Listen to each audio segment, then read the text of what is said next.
in today's video I want to talk to you about a little project that you can undertake yourself, which doesn't cost a lot of money. It's great for wildlife and it looks fantastic too, and that's planting a pot for pollinators. Bit of a mouthful, but it's a really great little project, and it's one that the kids can do as well, and you really will increase the biodiversity within your garden and attract a whole host of insects into your garden to nectar. See it as a little pit stop, if you like, for them before they move on to the next garden.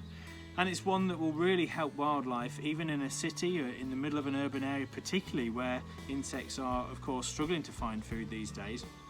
It can really help boost populations. Now, these little pots that I would call pit stops, or a pot for pollinators, they are great because they can be moved around the garden throughout the different times of the day. So if it's sunny in the morning in the corner of the garden, you could then move the pot from there over to the other side of the garden where it's sunnier in the afternoon. Not only that, if you're in rented accommodation and you can't plant in the ground, then this is another good one for you. And of course you can take any plants that you've got in pots with you to your next house if you move. Now, the idea of these little pots for pollinators is that they're going to provide, as I say, a nectar source for our insects as a bit of a pit stop when they're moving through the countryside, and by doing this you're creating a little stop-off point for them before they're moving their way throughout the city or into the wider countryside. Now, there's a few plants that I'm going to put into this pot today, and they're probably 3 or 4 of my favourite herbaceous perennials, things that I would put in any garden that I design or install. And the first one we're going to look at doing is Verbena Bonariensis, which is probably my favourite non-native herbaceous perennial. I think we can all get hung up on native versus non-native, but Verbena Bonariensis, absolutely, you definitely should have one of these in your garden. They'll grow to 3 or 4 feet tall, but they're quite a slender plant once they get to a reasonable height, so they don't really block the view of a border, so you could put them in the middle or the back of a border and they'll work very well. They have these gorgeous sort of lilac-y coloured flowers in the summertime, and I'll do another video later on in the summer when these are flowering. It's early May now, and they will be flowering from June right the way through until November. So for our pollinating insects, of course, it's great because they've got nectar for, throughout the summer, so any late emerging summer insects have got an option to visit this plant.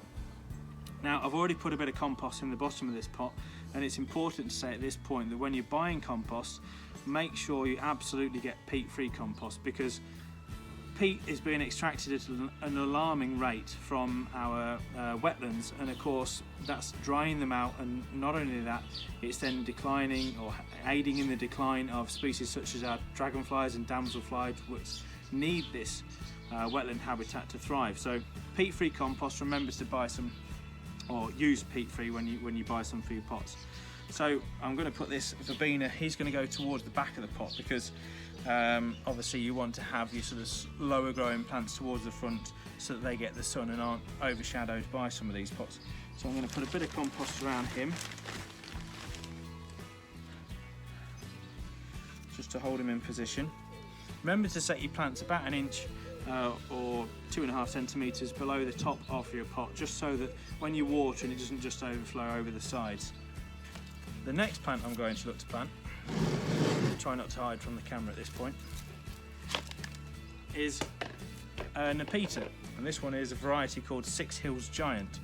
Now, as you can guess, as the name suggests, it gets pretty big, but it's got these wonderful salvia-like flowers, if you can see.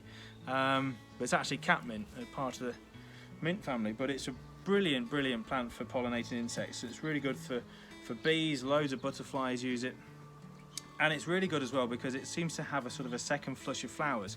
So it's just coming into flower now in May, but equally it will have a second flush sort of later on in the summer, so that's another great one for our pollinating insects. Move this pot round a bit so you can see.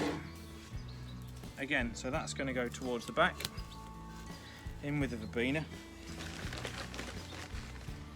And we can infill with some compost in between. Make sure you firm around the plants with your fingers when you're doing this, just to give the plants the best chance of contact with the soil, so the roots can expand straight into that compost medium, and they're less likely, of course, that way to then dry out if they've got good contact with the soil.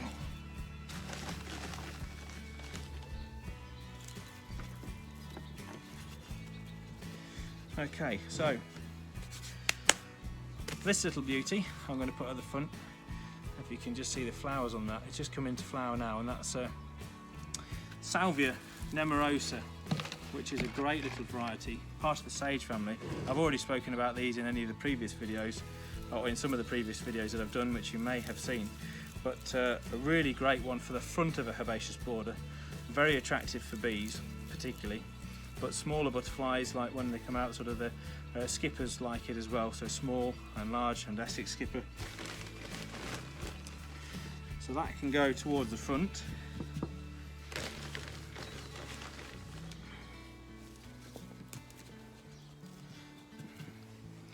And before I finish this pot, I've got a few plugs I'd like to put in here that are going to add a different splash of colour. Most of these plants, or all the plants in this pot so far, are sort of shades of purple and lilac, but I want to add a different splash of colour in this one. And this is a plug plant of one of my favourite meadow species, which of course is, as you can see, the Oxeye Daisy, or Moon Daisy as many people know it, and it's just been kept in water. It's a little bit late for planting plugs now, but if I keep it watered within this pot, it'll be absolutely fine.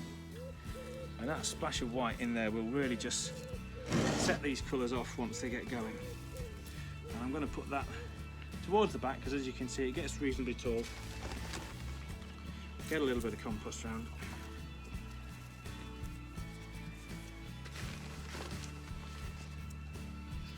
And I think that's nearly there for this pot.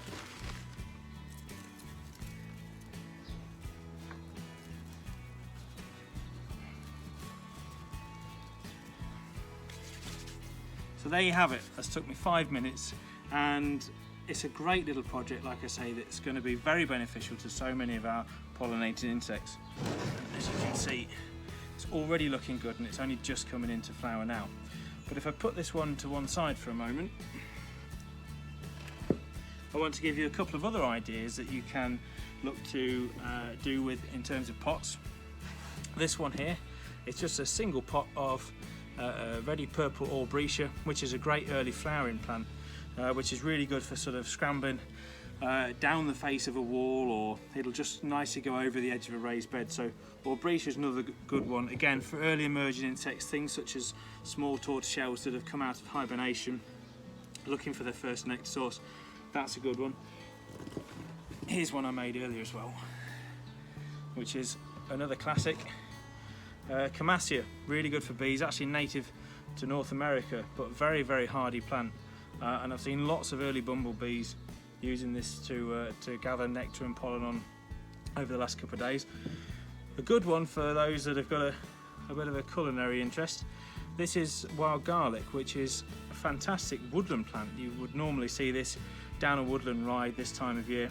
It's sort of going over now. You can just see the seed heads forming, but a really great plant.